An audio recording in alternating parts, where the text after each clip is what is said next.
just about covers him off in towards turn 2, but Carranza there, you think he'd have a bit more grip under braking, but has to turn tighter, then gets a bit of wheel spin and loses time out of the second corner. But just finishing off that point about the pit entry, very fast into there. Drivers are going to be careful to not cut the lines too much on the way in, because they will pick up a 3-second penalty if they do.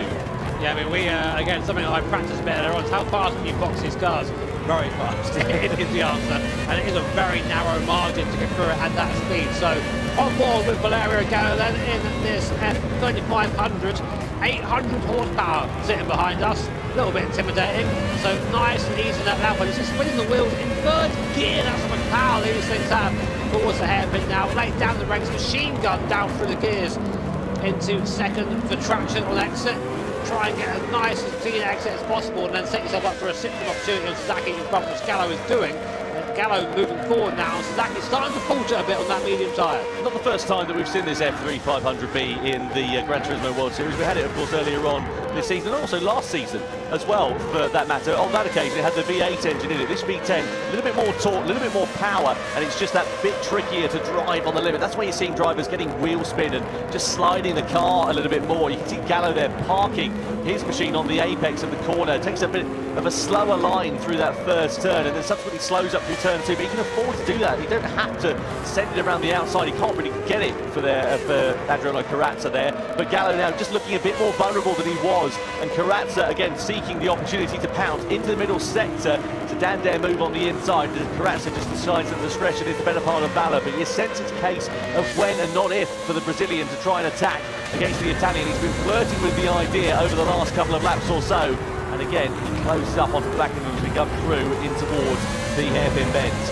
Carrazza's just chewing up that Dunlop tyre right now. He's chewing up that stock compound. It's not going to last much longer at this speed. He needs to make his moves and get on with it. He spent too much time behind Gallo and Sasaki. A little bit of a luck tap there on Gallo for good measure, which is probably going to set up him very nicely for a move on Sasaki. So Gallo now in the 6th stream on Sasaki in front. Sasaki does try and go defensive 6 in the middle of the circuit, but not much he can really do about that as Gallo drives by using that 6th stream up into 4th place. Carrazza's going to try the move as well. Wow, caught him unaware there, and Carrazza picking the pocket of Sasaki up into 5th place, goes the Brazilian. The driver's really aggressive over the curbs there, and he properly slammed it over the sleepy policeman, didn't he, Adriano Carrazza? Managed to make it stick quite nicely. So Sasaki down 2 places, Gallo through and into 4th position. So this is working out quite nicely here for Valerio Gallo. Jura, of course, he's in 3rd place, as we know, but he's still some 6 seconds off the back of Miyazono, and of course he's going to owe the medium compound tyre at the end of this race, which is going to leave him vulnerable. What's going on, Deep? Will be on the soft compound of tyre. So you would imagine that Gallo is going to be a shoo-in for a podium if it all continues going his way. Sasaki with a so far, Serrano took the first race. We're watching the second one. It looks like he's on for winning the second one. So maybe a bit of frustration creeping in there for the Japanese driver as we come through the second sector. You can see the car starting to move around here now. So maybe those medium tyres coming towards the end of their useful shelf life. Well, it's just also how aggressive you are on the front. You can really burn through the tyres by just slipping them out of each corner. It's part of the challenge of driving this absolute monster, as Carrazza now struggling to keep up with the unleashed Valerio Gallo, despite being on the faster compound tyre. We'll check lap times as they come through to get an idea. What was his splits? Paul Euro decided to come in. Does Carrazza as well in the background. Just a flash in the background there. Wow, yeah, so he's coming in now to get rid of that soft tyre. Gallo, this is a lap for him. He needs to get this right. This will be a strong lap for him. Same for Sasaki as well. But for Carrazza, he's had his best tyre now. Really got to just try and see what he can do from here. Yeah, damage limitation, isn't it, for Adriano Carrazza? He tries to do something nice. Yeah, we're different. going to do our Christmas. He'll gain a few more places compared to where he started this race. Later, but I don't think it's going to be a challenge for the podium for the Brazilian driver. Watch him prove us wrong. Here is Paul Euro then coming out of the pit lane, careful with the white line on the exit there. Another place where you can pick up one of those 3-second penalties. So you've got 3 drivers now on the soft compound of tyre, Barbara, De Bruyne and Cardinal. Meanwhile, this is Carrazza. Gallo and Sasaki are side by side in the foreground here, and look at this, Carrazza just in a lunge, a very late move on the brakes, clatters it over the curb on the inside, but gets it stopped, and just catches Sasaki very unawares, who has to take to the escape mode, and well, you can see just how surprised the Japanese driver was. I'm not quite sure what the Japanese is for blindly, but I think that was it. Right there, here comes the Rhino, yep, diving into the pit lane there. Huge speed to the pit. You can barely hear me. My word, but yeah, what an opening stint from Jose Serrano. No one was close better? to his pace there at all, and that's what he needs. You know, he was saying he's feeling confident in himself, and you can see it in his driving. Just Zero mistakes, quietly aggressive and just getting on with it. Relentless is the pace of Serrano, and if he keeps this up, it's going to be hard for anyone to catch him. Yeah, 4 seconds near enough the advantage he had over to Kimi Miyazono prior to that pit stop. Subsequently 12 seconds over Valerio Gallo. Of course, Gallo's now in the pits. He's going to be on to the soft competent tyre, so he'll be quicker than the top two in the closing stages of this race. But 12 seconds with, what, 7 laps to go. That's a meteoric amount of time for Gallo to close up. But you know, if you see Serrano and Miyazono, they start squabbling. That's maxed out. It's not out the realms of possibility, but it's a tall order for the Italian to start being now it's involved maxed in that out. battle for the victory. Well, see, Gallo, he likes a chase, does Gallo. He likes to turn down the gameplay a little. Trying to gain position in the last couple of laps, so we'll see if he can do that. Gap there between Euro and Gallo, 2.7 seconds. That is a gap that will probably come down, and that's why we're saying about Gallo challenging for the race lead, because you'd imagine it's a matter of when and not if you're going to see the Italian driver starting to fight and starting to challenge Euro. And if Euro hasn't got the grip underneath him on that medium competent tyre, I don't think there's anything that he's going to be able to do to defend it. I don't think so either, mate. I mean, the cars are so much faster than that soft tyre, especially in these first couple of laps. They're fresh, they're hot off the blankets, and they're just very, very grippy. So here's live point standings. If it ends like this, no, it's better. Okay, good. Good. One hand. So I had to max it out there. Got it. Meanwhile, the midfield battle is getting a little bit spicy as Kylian Drummond tries to come back through the field after being shunted off at T1 by Paul Ura, and trying to run away by Angelo Estroza, newly crowned the Fourth Manufacturers Series champion. Losing a place here to Drummond. Yep, definitely at the inside goes Drummond. They're trying to go side by side. You really can't go 2 by 2 through there without anyone having a mistake. And up into 7th goes Kylian Drummond. Yeah, lovely stuff there for Kylian Drummond. Jose Serrano, fastest lap for him is a 1:16. Dude, it's crazy how fast these guys are going, and like tyre, but he does hold the car control they have. It's just amazing. Race. The only other driver who's in the 1:16s on that last lap was Samuel Cardinal, who's a 16.6, and he's right down at the bottom of the order. So Kylian Drummond through this long right-hander. I drove this car and circuit combination yesterday. I have to say, I was really surprised at how brave you have to be to keep it fully planted through that right-hander. It looks quite easy watching it on the screen here, but when you're in the cockpit, I mean, it's pretty hairy. Yeah, twitching these cars. You know, they do have some aero, but not the amount we're used to today's race cars. Still looking at Kylian Drummond. Now looking at the back of Adriano Carazza, the Brazilian driver in front. What's Drummond going to do here? Oh, from 10 years back. I mean, Carazza opened the steering there, so that happened. That's also opened him up for a fight there. Estroza behind. That was very ballsy. I get the impression it's sort of, well, you know what? If I want to get shunted off, then I'm going to just drive super aggressively. These paces are mine. Back up to 6th place. Good recovery so far from the Frenchman. Yeah, I don't know what the French verb sonnet is, but he's certainly throwing it at it, isn't he? Here is Kylian Drummond. Through the final chicane we go, and across the timing line once again. Serrano it is that still leads the way. Oh, big lunge and a big, massive moment for Estroza into the back of Adriano Carazza as he just misjudged his braking zone into the first corner. Manages to gather it up all okay, and not too much harm done there for the Chilean in the middle of all of that. But either way, a bit of desperation and a bit of a misjudgment for him there, and subsequently it's costing him, going to cost him a little bit of time here. Meanwhile, Paul Ura, the gap coming down between himself and Valera Gallo, 6/10 the difference last lap. Gallo there getting closer and closer on that soft compound of tyre. So the ideal spot to be having a move in sports into the last chicane here, and that's all done by setting up his hairpin nicely. So on the brakes there, very, very close. What's the gap now down the straight? It's about 7/10 of a second, so he will be getting a little bit of a why draft. can't they do that to us in the actual game? This would bring him right onto the back of Paul Ura. That would have been a 3-second penalty for knocking somebody off off the track. You can see that with the red dot flashing next to his name. 0.8 of a second, so that's easily enough for him to close up onto the back and possibly challenge for that 5th position. We come through the final chicane though, meanwhile with Gallo, and again he just closes it up. Last time around in terms of the lap times, actually a lot quicker for Valerio Gallo. 1:16.1 for him. Paul Ura a 1:17 flat. That's the difference in terms of the tyres, and that's how much it's cost Paul Ura in this race. That moment that he had, the penalty that he suffered from subsequently, and well, a chance of victory slipping through his fingers certainly, and possibly a podium going away for the Spanish driver, and with that under threat, and if Gallo is able to find his way through, Serrano, as Jimmy said, he's going to be edging ever closer to that title. Pole Euro goes defensive then, Gallo looks to pull to the outside as we come under the bridge, in towards the chicane, he goes to the outside line, that's brave, as we come over the chicane, he manages to make it stick. Gallo throwing caution to the wind, as he moved up into the podium places. Yeah, I recognise that, Valerio. That's a 2021 champion Gallo move right there. That's how you do it. Goodness. Round the outside, Euro being very respectful, giving him the room there to do so. But Gallo now hot on the heels of Takuma Miyazono. He's only got 4 laps left to do it though, so I'm unsure really if he has the time to get there. But if anyone's going to do it, it's going to be Valerio. So lap time last time round, Serrano putting in strong lap times in that medium, a high 16s. Here's a replay of that move then. Pole Euro goes defensive. Gallo goes round the outside there. Just about runs the speed through. Euro gives him the room. Frugo, that's a lovely move there by Gallo. Move of the race so far for sure. Yeah, well done there for Valerio Gallo. Exactly what he needed to do. Sasaki and Drumont there. We mentioned about it last time around because of the penalty that Sasaki had suffered. Both of these drivers are on the medium compound tyre. Karatza and Drumont are also under investigation. Karatza's down in 10th place, and we were singing his praises earlier on. So I wonder if he was the fault of that and caused the incident. He's also under investigation for an incident with Kai de Bruyne there as well. So we'll try and pick the bones out of that one once we get a replay. Drumont, though, as we sit on board with the Frenchman. Again, you sense that it's a missed opportunity for him here today in terms of the Nations Cup. He's won the Manufacturers' Cup, but again, just seems to be slipping through his fingers at the most crucial moments. I mean, again, not his fault what happened at the start of this one, but just wrong place, wrong time, and misfortune really is falling into his hands. Yeah, I mean, you can't control other people's application of the brake pedal, can you?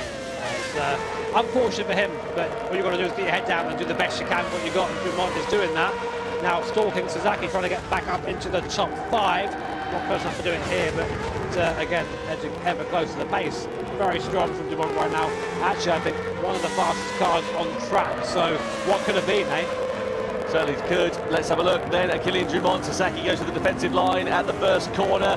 Holds the apex, holds the line into turn 2. De Bruyne picks up a 1-second penalty for a collision then, so he was deemed as the fault of that incident we saw with Adriano Karatza coming up on our screen a little bit earlier on. Through the chicane we go, and Drumont again just has to get out the throttle a little bit there as he sits behind the Japanese driver. We're loving the action on track here at the Circuit Gilles Villeneuve, and if you haven't downloaded the Spec 3 update for GT7, get yourself onto it because you'll be able to drive this and also the brand new Yas Marina circuit. Of course, Yas Marina Abu Dhabi will be the home of the first World Series event in 2026. Sasaki a bit deep into the chicane, lost him a bit of time, leaves Drumont again a bit closer. I wonder if they'll think about a lunge into the hairpin or maybe set something up on the exit. Yeah, he's not interested in going for a move there. Look at that. He's going for that exit there, wide in and shallow out, and that's going to be a good way to try and get a run. Yeah, no, you're good. 3/10 of a second. So here's what the Citroen does. Sasaki was going over the grass. That won't help his defensive effort at all. Going defensive early. Drumont to be forced Appreciate to go you showing up. He don't mind. He'll do that. Drumont trying the outside line. Very well defended by Sasaki. Is it though? They just both get through. Drumont up into 5th place. But look at the background. Ango and Estroza with a much better run than both of them through there. Is also in contention. There's now 3 cars battling for 5th. And Estroza now right on the back of Sasaki. Through into the right hander we go then. Estroza's ready to try and pounce. So Sasaki's lost 1 place, possibly set to lose another here to Agan and Estroza. Out of turn 2 we go and down in towards the right left. And Drumont, well, made hay whilst the sun shone there, exactly what he needed to do. Gallo meanwhile brought the gap down to Miyazono to 5.4 seconds as Inestrosa has a look to the inside. The door's not quite ajar enough for him to be able to walk through at the moment, but the Chilean really driving like a man possessed. Sasaki again clipping the grass. Not the first time we've seen that. Cost him drive, cost him a possibility of a position here as well, as Inestrosa drives around the outside even before they've made it fully into the braking zone and goes through to 6th. I mean, Drumont must be worried about the Inestrosa charge as well, but they're still fighting. Zaki and Inestrosa having to go inside and defend is Angel. Just about keeping that place for now, but this isn't the place you want to be here, really. You're now giving the draft to the car behind. Will we see a retaliation from Sasaki? On board we go then. Up for the gears, 330 kph maximum speed. We go down straight 340 as we hit the anchors there, but not close enough to make a move with Inestrosa. I think maybe we've seen Sasaki struggling these last 2 laps. We're going to see him maybe drop off the back now. Yeah, what was it? You know, 2 corners, those two battling amongst one another, and that's allowed Drummond a second or so's advantage. It sort of moves him out of the meaningful slipstreaming range. Meanwhile, we've hardly mentioned him. It's like he's been on a Sunday drive to the shops. Jose Serrano has had an absolute blinder for this one. He started, of course, at the very head of the field, courtesy of winning the first race. And at the moment, it looks like he's going to make it 2 wins from 2 as he comes through the middle sector on the final lap. 5.1 seconds is the advantage he now holds over Takuma Miyazono, and this has been an absolute display of excellence from the Spaniard. Yeah, I mean, this is the drive of a champion. This is the guy who knows how to win races, who has Just won a this series masterclass, before. man. And it's really hard to fault anything he's done right now as he comes to finish the race here, undoubtedly in the lead. What a great job from Jose Serrano. Inestrosa's dropped down to 10th place, by the way. They're under investigation, Sasaki and Inestrosa, for that collision. Serrano, though, out of the final turn, he's going to win race 2 of the Nations Cup here for the Gran Turismo World Finals. 2 wins from 2 races for the Spaniard. Takuma Miyazono comes across the line in second, and Valerio Gallo will complete the podium. A fantastic drive from the Italian. Moves his way up from 7th on the grid to finish on the podium here at the Circuit de Gilles Villeneuve, ahead of Paul Ura and Kylian Drummond, who also recovered magnificently well after the misfortune he suffered on the opening lap. Sasaki in 6th place ahead of Guy Barbara, but that remains to be seen of whether Sasaki will hold that 6th place, because we saw Inestrosa going tumbling down the order on the final lap of racing, and we're not quite sure what happened. We'll have to try and pick the bones out of it, but a perfect start to life for Jose Serrano here in Fukuoka. Great way for him to continue his championship challenge, and the great performance that we've seen from the Spaniard. Looks calm, doesn't he? I mean, you wouldn't know he's one step away from being the 2025 Nations Cup champion. Yeah, great It's run. crazy by how Serrano. polite Can't the fault him at Japanese all. are, because Just a bit of a shout out to they're Gallo so and quiet, not even Barbara, our clap. biggest movers. They both gained 4 positions in that race. So very That would good throw me recovery off from so them. bad. But star of the show, undoubtedly this match. Jose Serrano, 1 step closer to that crown. Yeah, exactly what he wanted, exactly what he needed to do, Jose Serrano, then, as he just talks to his fellow competitors on the stage. Let's get a look then at some highlights from that race. So it was a standing start. Jose Serrano was on the right, Drummond was on the left, the lights went out and we went racing, but keep an eye out for the cars from behind. Paul Ura bang into Miyazono, into Drummond, and then cost Drummond a chance of really challenging for anything meaningful in this race. He also ended up in the barrier on a second occasion there as well. Ura was given a 3-second penalty for his part in the incident, and then had to fight his way back through the field. We had Sasaki, who went down the order. Not a particularly brilliant race in terms of the final finishing position for the Japanese driver, but all eyes were on Valerio Gallo, and at one point also Adriano Carrazza, as well, as they made some ascensions through the field. Then we had the pit stops in the mid-phase of the race. Serrano came out in a comfortable lead, and we kept an eye, as we said, on Valerio Gallo on that soft compound of tyre as he challenged Paul Ura's final podium place. Drummond on his way back through the field, as you say. Quite aggressive there, don't blame him to make those moves. Here's Gallo making the move of the race. Look at that, all the way around the outside, man. That's making the highlight reel. Certainly was. Kylian Drummond then side by side here with Takuma Sasaki. This was an absolutely fantastic bit of driving from both of them, as a matter of fact, because there was so much respect, but yet not much space. This was Serrano, though, cruising his way to a comfortable victory in the second race of the weekend. Jose Serrano taking the checkered flag and extending his lead at the top of the championship standings. Is it one hand now on the title for the Spaniard with 1 race left to play for? Well, there are your competitors on your screen, and it'll be all eyes and all focus on waiting for that final race, which of course is going to be double points as well. Red Bull X 2019 at the Nordschleife. So same circumstances as we had in 2024, which I think is going to be pretty interesting. See how this one works out.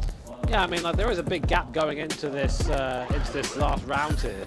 Of course, bear in mind that the double points can change things around. If Serrano has a horrible last race, finished out on the points, Miyazono, Gallo, they can still win this thing. So definitely all to play for. But I mean, I wonder what's going through his mind right now. He's saying his confident interview earlier with Jules and with Sasha, and he was saying he's feeling good with himself, and he's driving super well. I've not seen a single mistake from him all weekend, to be honest.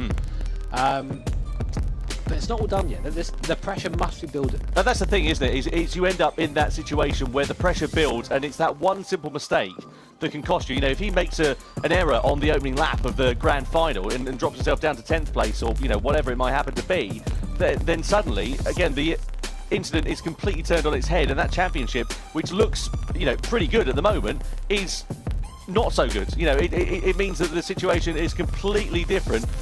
We are still waiting for confirmation of the results at the moment, courtesy of some investigations that we saw on that final lap. I believe the incident with Sasaki and Inestrosa is what is being looked at by the race stewards. There we are, we now have confirmation of the results. So there we go. Jose Serrano is crowned as the victor, Takuma Miyazono in second, Gallo is in third place, Yura in fourth ahead of Drummond, Sasaki, Barbara up to seventh place. Good race for the Australian ahead of Karatza, De Bruyn, and then Inestrosa, the final points on the board there. Samuel Cardinal, the only driver who failed to score for that one. Well, there we are, confirmation of the results here in Fukuoka, and Jose Serrano, of course, as we know, will extend his lead at the top of the table, and we'll see exactly by how much of an advantage he holds over the rest of the field going into the final race of the 2025 Gran Turismo World Series. I have to say, for Takuma Miyazono, of course, he's the reigning champion. It'll be a disappointment for him to possibly be losing out on that crown. But let's catch up then with Jose Serrano and also, I believe, Pol Ura as well. Yes, we are down on the floor now with Miyazono and Ura. They did really, really well. So first of all, okay, you're second in the points. I think it's 15 behind. How are you feeling? I guess we should probably talk a little bit about Kylian. Yeah, first of all, I want to apologize to him. It was all on me, so I have nothing to say about that. I'm just sorry for him, and sometimes mistakes happen. It was my time. I'm sorry for it.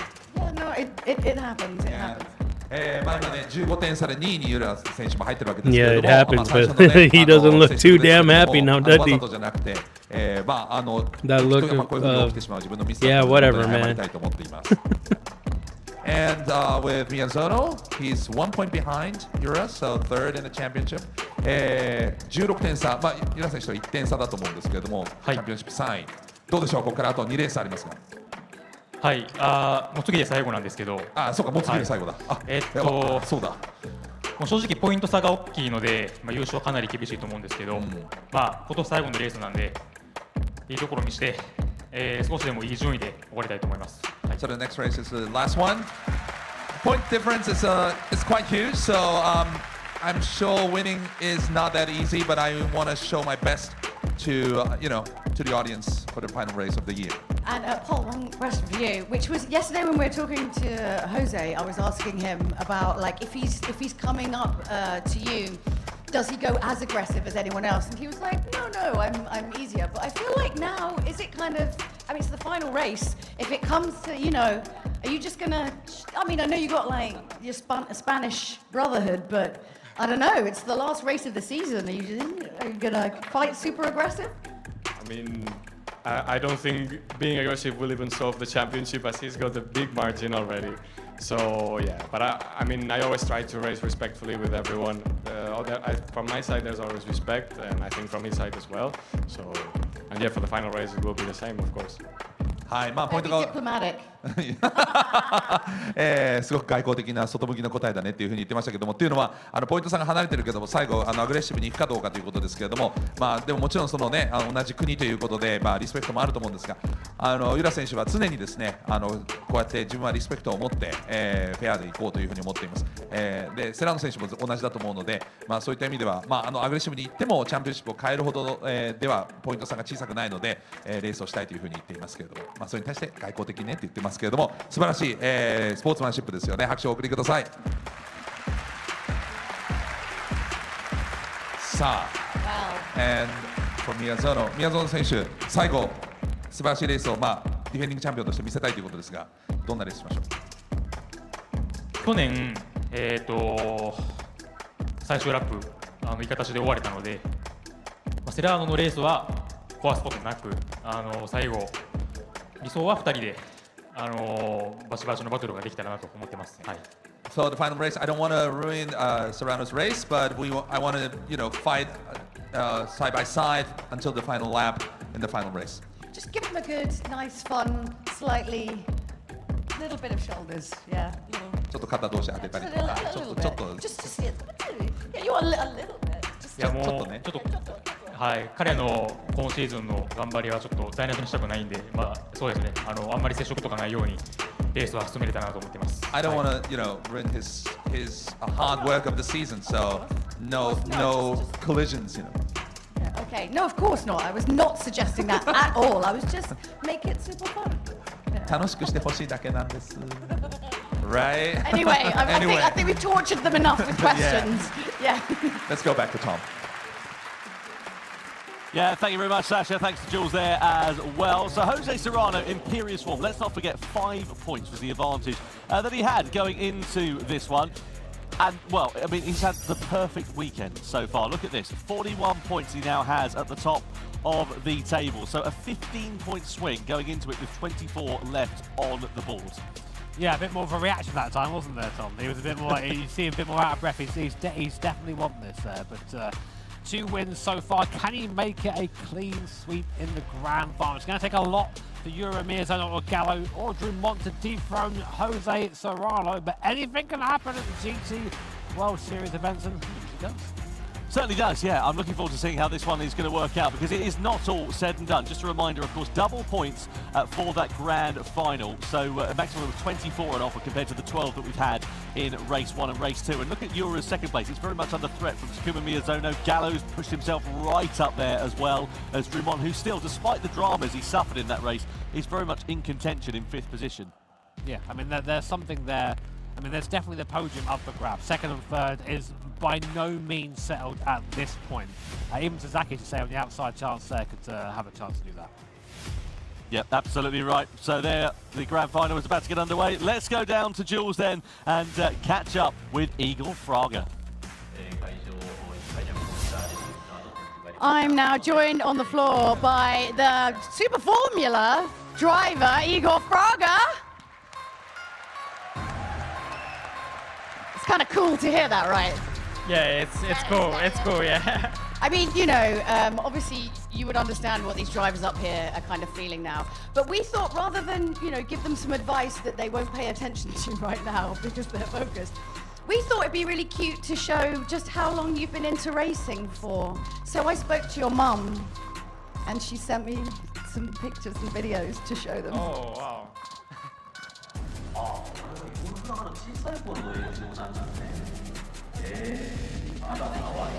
Look at the little baby.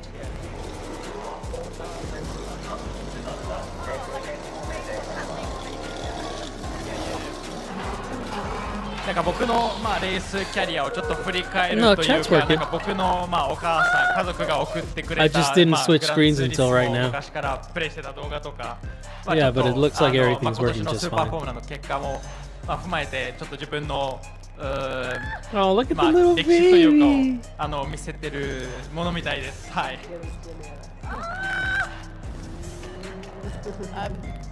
Your mum sent me like a whole Google Drive of photos. There's a lot. Yeah. So she had this kind of always like how can I say? She was always filming everything. So since when I was racing karting and so on, like we have all the stuff documented. I know. It was there was a Brazilian TV here in Japan, so they was sending those videos. Pretty to them, cool and that they disappear after a doing the while. News about my races and stuff like that. So yeah, there's a bunch of things documented since karting and. Well, it's lovely to have you here. I'm glad we got to embarrass you, like a little bit. Choto. Yes. But let's throw up to Tom and Jimmy and get this grand final underway. Yep, cheers, Jules. Thank Excuse me you while I drink this Igor refreshing Fraga there as well. Coca-Cola Great to catch up Zero. with him. Great to see him Not playing Gran sponsored. Turismo when he was a wee lad. Do you reckon he prepared for that? Seeing a random picture of him as like a boy there, but I admired the driving style too. Lunged it in, definitely smashed the guy out of the way. The Jimmy Broadbent School of Driving. That's how you do it. Yeah, absolutely. Right, grand final time. One last race in 2025 to get underway for you. Looking forward to this one. Gameplay Red Bull or 2019, mine? Nürburgring 24-hour layouts, 3 different tyre compounds, 7 laps. Identical circumstances to what we had in 2024, but of course very different in terms of the championship picture going into this one. How do you see it playing out? Such a difficult circuit this to really get strategy in place for him. And we know How's that? the vast majority Better? of the track is quite hard to overtake. So the idea really is just to have clean air. You don't be fighting round here or swobbling, because that increases your race time. You've got to think far ahead in this. So tyre strategy here, quite rich in possibilities here. I mean, racing hard tyre is nearly 10 seconds a lap slower than the racing soft. So the hard tyre is definitely lava. There is strategy possible where you only use it for one lap, but that does mean stretching that medium tyre maybe a bit further than it can go. Yeah, absolutely. It's going to be interesting to see how it all works out for the drivers. Of course, as we said, same circumstances as to what we had for the 2024 World Finals, when, of course, Takuma Miyazono went on to become champion once again in the Nations Cup. Have a look at this, just to guide you through exactly how it all broke down here 12 months ago. Kinda. Time in 2024, we are about to go racing. It's lights out and we are underway for the grand final of the Nations Cup in 2024 here at the Nürburgring. Around the outside to Kylian Drumont, and I don't think Miyazono's going to have anything left in his locker. Indeed, he doesn't. And Drumont accelerates. Sounds like the speakers are broken. Into a net race lead. Serrano crosses it now, slows down massively. Oh man, look at that. And Miyazono goes up That's odd. into third place. He made that look so easy. You want Miyazono to go for a move into the chicane. He's looking at it. Oh, he does! In the chicane. Does on the inside. Slows them all up, though. So close to taking victory. It's going to be a big upset here. Indeed, he's parking his car. Takuma Miyazono. It's the 2024 Nations Cup champion of the world here in Amsterdam.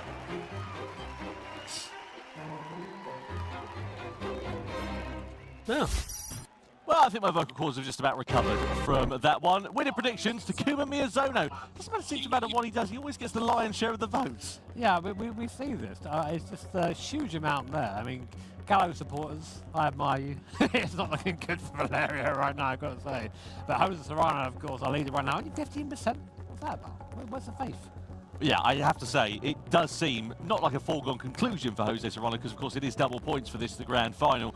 But I have to say, given his form that we've seen from him so far tonight, it is looking very, very positive for the Spaniard. That is the trophy that they all want to be holding aloft at the end of this evening. 24 points on offer for this grand final, and you can see the competitors getting themselves warmed up and ready to go. Jimmy, just put us in the cockpit here. What are the drivers thinking at this point of view? I mean, it's a long race. 7 laps doesn't sound like much, but it's a good 40 minutes to put with these X2019s. These cars are fast. They demand a lot of concentration. So getting that strategy right in your brain, getting your action plan down before the start is kind of essential. But of course, one of the big properties of being a racing driver is your ability to adapt. So it's a tough place to be one of those drivers right now. Certainly is. Well, Jose Serrano, as you can see, is going to be starting this one on pole position with Miyazono alongside on that front row. Gallo and Yura, then Drumont and Sasaki, Barbara and Karatza, De Bruyne and Inestrosa, and then Samuel Cardinal in 11th position.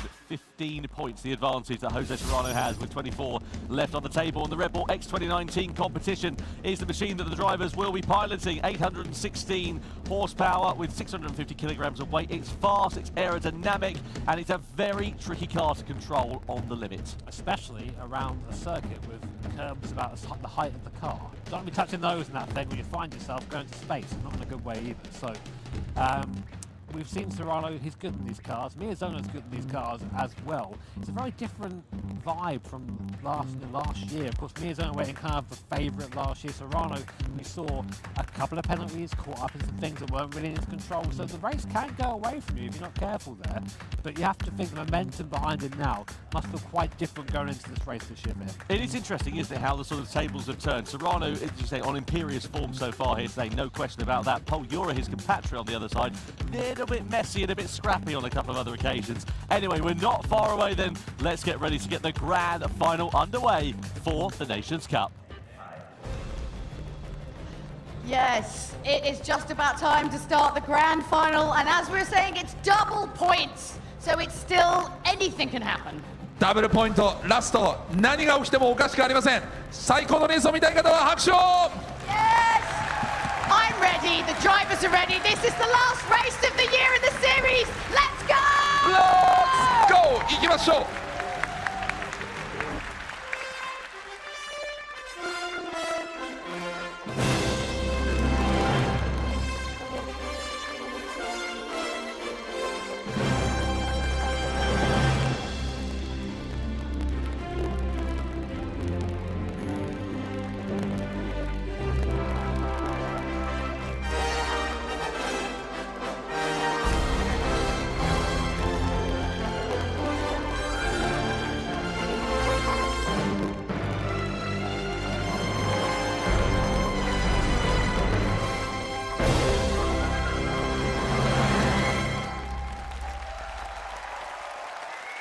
Comes down to this then, one race left in 2025 to crown our Nations Cup World Champion. And the man who has won 2 races so far here today is starting on pole position. Jose Serrano, the Spaniard, 15 points the advantage he has with 24 left on the table. Can he convert it into a second Nations Cup world title? Takuma Miyazono, the outgoing champion, potentially lines up on the front row of the grid with Valerio Gallo heading the second row and Pole Europe company alongside, who's been somewhat in the wars so far today. Kylian Drumont is in 5th position, the Frenchman, and he's joined by Takuma Sasaki in P6.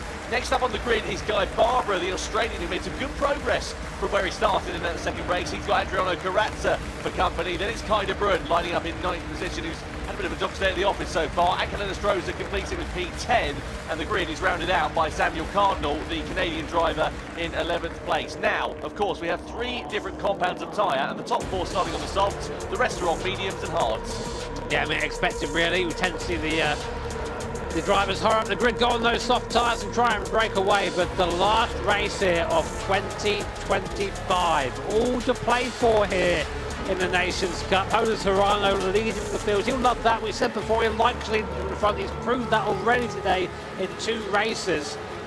What must be going through his head right now? Try and keep it calm, Jose. Absolutely, a lot of pressure on that young man's shoulders.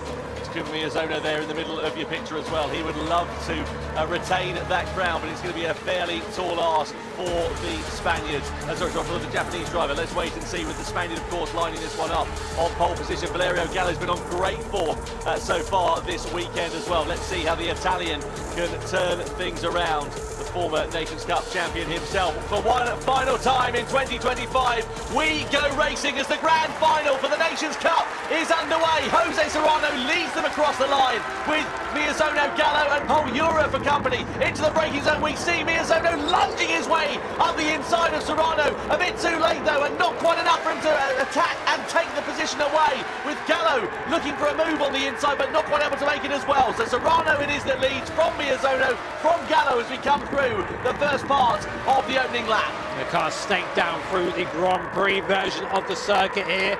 Everyone just, I think, figuring out what they want to do, where they are, what their competitors' strategies are at the moment, of course. Through the hairpin at the bottom and now flat out back up the hill through the Michael Schumacher S. Easily flat in these X2019 machines, even with the dirty air here, as you then get through the last part of this GP circuit. This feels like child's play in comparison to what's coming next. The Nordschleife, the Northern Loop, where, well, really, where you become a proper driver. Absolutely, a lot of time for things to change in this race. But coming through onto the Nordschleife, it's a very different circuit compared to this Grand Prix layout, Jimmy, as we mentioned earlier on. It's so one the line through there, one at a time. You can't really overtake, so you still have to get it done at this part of the circuit. Yeah, I mean, you can overtake. There are places to do it, but the track narrows up considerably as you come onto this part of the track you can see now. And of course, the curves extremely high here. These things are glued to the ground. Touch a curve at speed, and this thing's super easy just to eject yourself into the wall there. 300 kph for braking through the section of Hudson back here. See Euro there flirting with the curve on the right-hand side. Just the speed for him is ridiculous. It really is. But this is where one of the mild overtaking opportunities here. He's come up towards blue patch, getting the draft. Miyazono giving the draft to Gallo, giving the draft to Euro. Serrano already 1.1 seconds up the road. Look at that. Amazing start from Jose. Yeah, brilliant. Exactly what he was expecting to do there. Miyazono now coming under pressure here from Valerio Gallo, who's got the inside line as we come through the left-hander. Miyazono just decided not to fight that one too much at this opening stage of the race. He actually indicated to get out of the way there. So I think maybe sensing the pace of Gallo, or just saying, I don't want to fight too much. Speaking of fighting, Pole Euro don't care. He's up into 3rd place. Big dive from the Spaniard there. Not willing to give up on this title just yet. But Gallo now has been charged with leading or trying to get onto the back of Serrano. He's come through the foxhole now. Up the top here. Through into the 24. Fourth, really technical part of this circuit here. Really easy to spin the rear wheels in this thing, and on that soft tyre, they're going to try and make this tyre last a couple of laps. They can't afford to spin the wheel, to scrub the front tyres.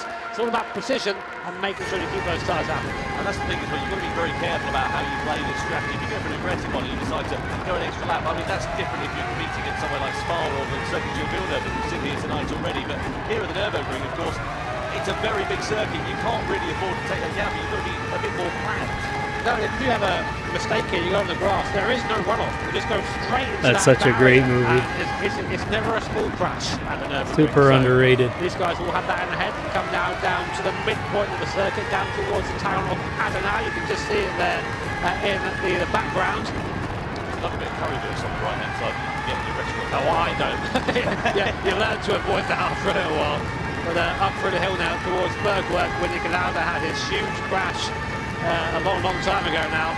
But this is another spot where you can kind of use the top hill classic. and try and pull past. Not as classic as Ejecto Cedo, but classic. Stay on board with Miyazono, completely flat up here. You didn't feel like it given the elevation, the bumps, and where the car turns here. But the aero of this car forces it into the ground, keeps that tyre contacting the road, keeps it quick up here. Nearly 200 mile an hour up here. It's gone towards the mid curve. Is it flat out in these cars? Easily, oh my word, that's fast. Look at Jura, he is all over the back of Valerio Gallo like a bad rash here, is he? Just trying to find his way through, but there's not really a gap to do so at the moment. That's the problem with this part of the circuit. As Jimmy said, it narrows up so much, and unless you're going to send it through on the inside, you can cost yourself more time, cost yourself a position, and maybe even pick up a penalty for your troubles as well. Through the carousel we go. You can see wider there for Jura. It's going to cost him a bit of drive on the exit of that corner, and might leave him vulnerable to attack here from Takuma Miyazono. Yeah, really easy to sort of fall out the carousel there, and you lose a lot of time when that happens. Up the Hoak, now the highest point of the circuit, very easy to now fall back out the downhill. carousel. I always say it when we commentate here or watch one of these races. This last third of the track is probably the greatest stretch of racetrack in the world. The flow is just ridiculous. And in these cars, with all that aero, the corners come up sooner than you can deal with it. It's really a test of skill to get through here in these. And Gallo, you can see, he likes it. The gap down to 8/10 of a second there. That's what that looks like. So what Gallo's trying to do here is get into slipstream range before we get to... Oh, mistake from Serrano. Yeah, He's off. So Oh, Gallo no! trying to avoid him. He's off too. Oh, and Uran Gallo spins. Oh, this is what I was talking about. You get onto the grass here. See Mick Oh, wow. Oh, what a shame for Valerio Gallo, just trying to avoid the No. action up ahead. You can't just send it into the grass. His car, the grit goes away there. Yeah, we need to see another replay of that, don't we, really? No, Gallo, no! no. Holmura it is that leads. Serrano's into second, Miyazono's into third. So we've gone from a four-way fight down to a three-way fight. And Gallo, the big loser in all of that there, just maybe a little bit too impatient.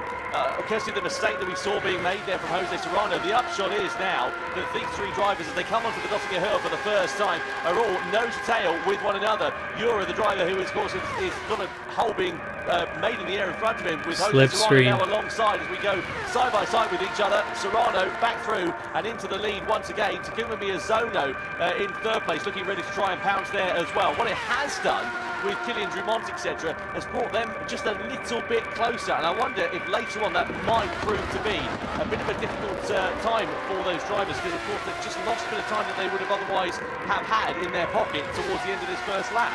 Yeah, a bit of fuel saving there, I think, from Europe. Miyazono down the straight. Here's the replay. Let's try and find out what happened here. So Serrano, he was looking a bit sketchy. Just touched the grass on the way in. Goes into the ice curb. The car gets sideways. Here comes Gallo. He tries to go around the outside. But the road falls away here. Off he goes onto the grass. Not the best angle there, but you can just see a bit of panic there from Serrano. That's the first crack in the armour there, I think. And here's Gallo trying to go around outside, and he knows straight away it's over. Look at that big size. What a shame for Valerio. I don't know what the Italian is for old bother, but I can imagine he was saying a few of those words. Disappointment there for Valerio Gallo. Really, really good performance, great run from the Italian up until this point. But yeah, it's not over yet. Still pretty much time left in this race with the complexion. I don't speak Italian, but that guy ain't happy. Holmura in the bottom left of your picture, and Miyazono again just playing the patient game here. Serrano's now got all the hard work to do all over again here, Jimmy. Has the end 1.5 seconds at one point of the first lap in his pocket. Sort of came down a little bit with Valerio Gallo now closing down, but he's not in as comfortable position as he could otherwise have been. No, I mean, as I said, maybe the pressure, maybe it's feeling it now. This is a circuit where, I mean, it's such high concentration, you can really find yourself making mistakes. Here's a clearer view of what happened. Here's Gallo. So, see Serrano in front. We go to the outside. Oh, he got caught up by the turn. Car gets away from him. I mean, these Red Bull X2019s have a lot of grip until you get onto the grass, and they have nothing. Yeah, that's the problem, is they are on a knife edge, aren't they? And that's the thing with the cars, that they're very aerodynamic dependent, so as soon as you get out of that sort of aero range, you get onto the grass, you upset the balance, and you have a snap of oversteer, it's very hard to save it, because when You have a snap on everything, not just the oversteer. Around corners such as this, you can turn them around with your little finger, basically, because there's just nothing to them. And when you get incidents like we saw there with Serrano and Gallo, it's a lot easier to do it than you might happen to imagine. The upshot is now Valerio Gallo's got a hell of a lot of work to do. He's 1.3 seconds off the back of Guy Barbara in 6th position. You can see in terms of the soft tyre as well, of course, he's used a lot of the useful shelf life. So the soft tyre runners are going to be coming into the pit lane at the end of this lap.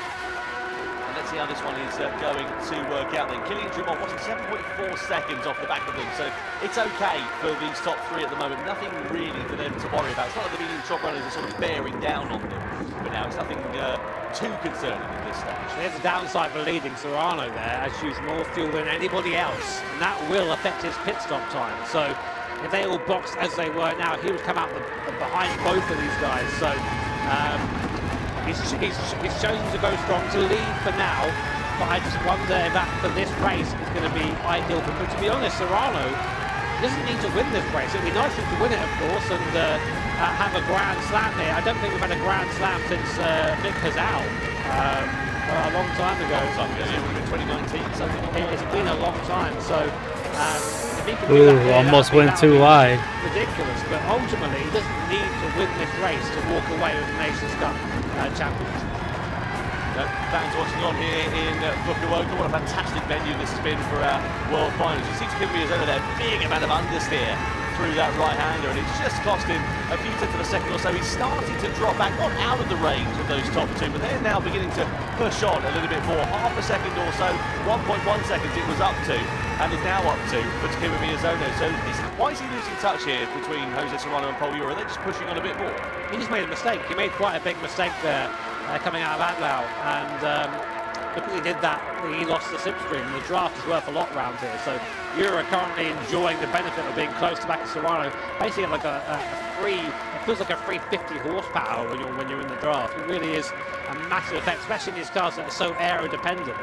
But there is Miyazono in the background, 1.2 seconds the gap now. And this is where Serrano was weak last time. He was weak through this last part of the lap. And this Paul Ura thinking about maybe making a move here, but we've seen Paul try and overtake some people, and Serrano wide. He misses the chicane. Did he let Ura through there to try and maybe conserve some fuel? They're still going side by side, so I'm not sure if he went wide or that was intentional. I wonder, as you say, if it is just a case of trying to save fuel. They're going to be coming in at the end of this lap. It's allowed Miyazono right back into the picture, though. I mean, what is he, 1.1 seconds off the back of them a few corners ago, and now he's right on the tail of Jose Serrano then here. So now is Ura going to use this as the impetus? Because look at the advantage he's already building up, 0.7 of a second at this mid part of the circuit. Ura and Serrano under investigation, so they have a collision that we sort of just caught the tail end of going through the carousel then here. I was going to say before, Ura's hit the back of the people before. Here we go. So we're on board with Paul Ura into the carousel. That's it.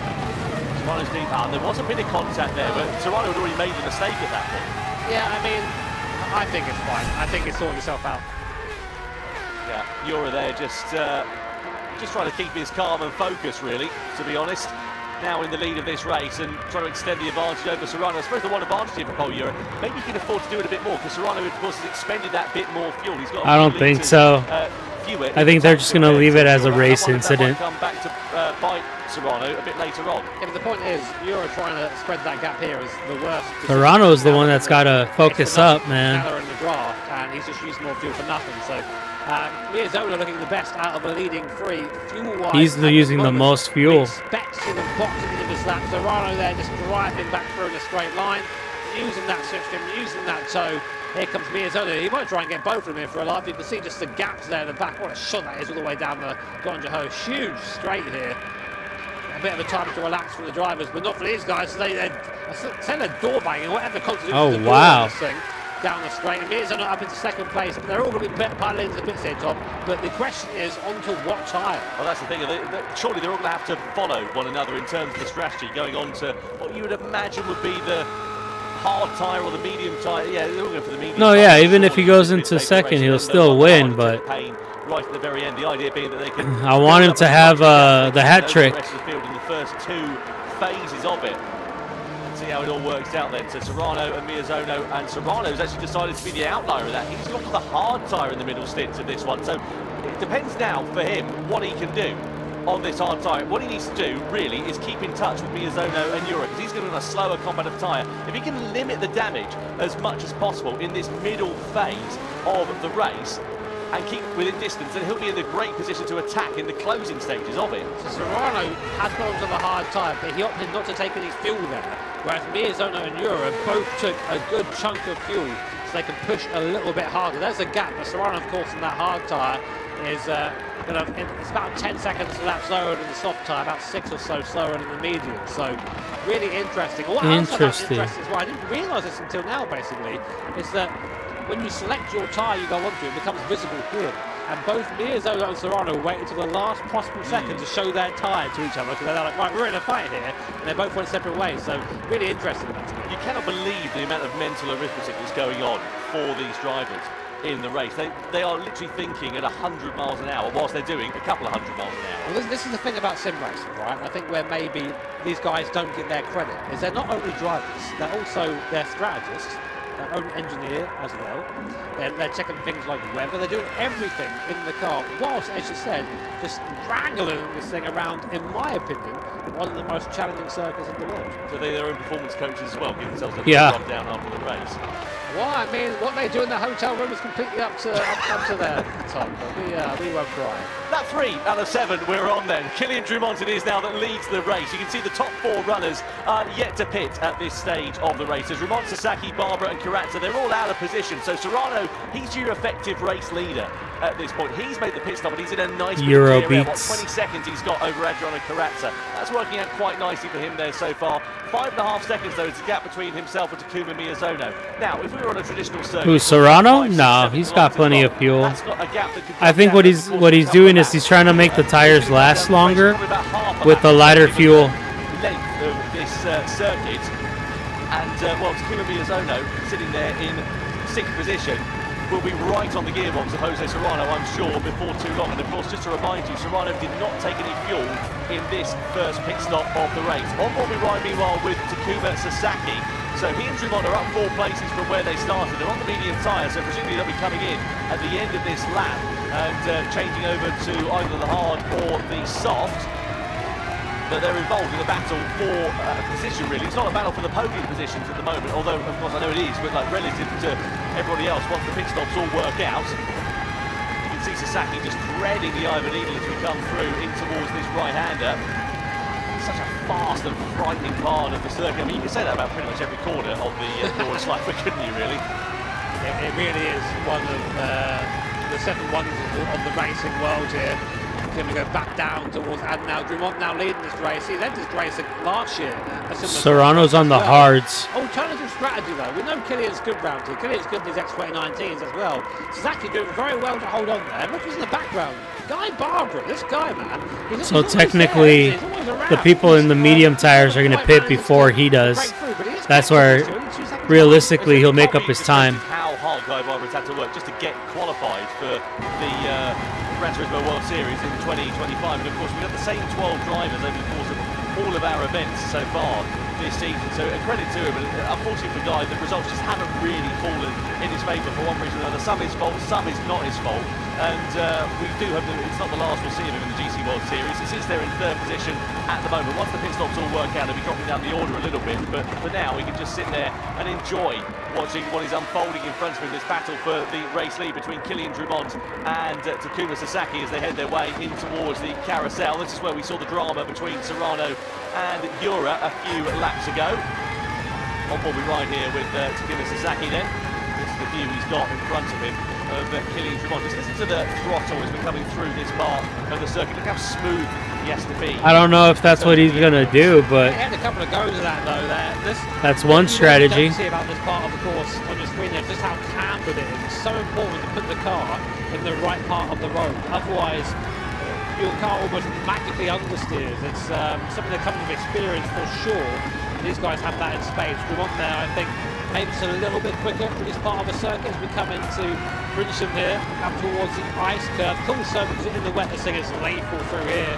You can use the curve with the right a little bit, but not too much more, as Serrano found out. Now we come up to Flansguy. In a normal cut, this is a jump, and these things, they are glued to the floor with downforce. Small lift now to come up to the Battle S, on the scariest part of the circuit, when the road just falls away from you. You have to trust in the grip of the tyre and the downforce of the car. Come up now towards the decliner carousel. Very tricky corner this one. Anyone who's on mission 34 will know that. Dumont there suffering. I've been in that barrier so many times in sim. Really hard to get that corner right. And now this is where Saki really wants to be. This is the prime seat going down the Dr. Hurley, one of the longest straights in motorsport anywhere. You don't want to be lead going here. You want to be where Saki is. You get a huge toe down the straight. It's just free power, free speed. Yeah, working out quite nicely here for Takuma Sasaki. Is he going to attack against Kylian Dumont? Is he just going to opt to save fuel at this point, play the longer game in this race? He's not quite alongside Kylian Dumont. He's just sitting there in the slipstream, so I think he is deciding for that sort of smarter strategy here, maybe saving a couple of litres of fuel, which might prove to pay dividends when it comes down to the pit stops, because you use about 2 litres a second in terms of the total refuelling time. So everything you can gain will prove to be a benefit later on in the race. Out of the final turn we go then, in towards the pit lane and into the box for Kylian Dumont and for Takuma Sasaki. Now, are they going to diverge in terms of strategy? Look at the fuel difference there between them, about 4 litres is how it's changed. Meanwhile, Paul Ura and Takuma Miyazono, they're side by side. I was keeping an eye on the gap with Jose Serrano. 5.5 seconds it was. It still stayed at about 5 seconds. So despite being on the slower compound of tyre there for Jose Serrano, he's not lost too much time relative to everybody else. It's working out quite nicely for him so far. The top 4 all in for the hard tyres and all taking fuel on board as well.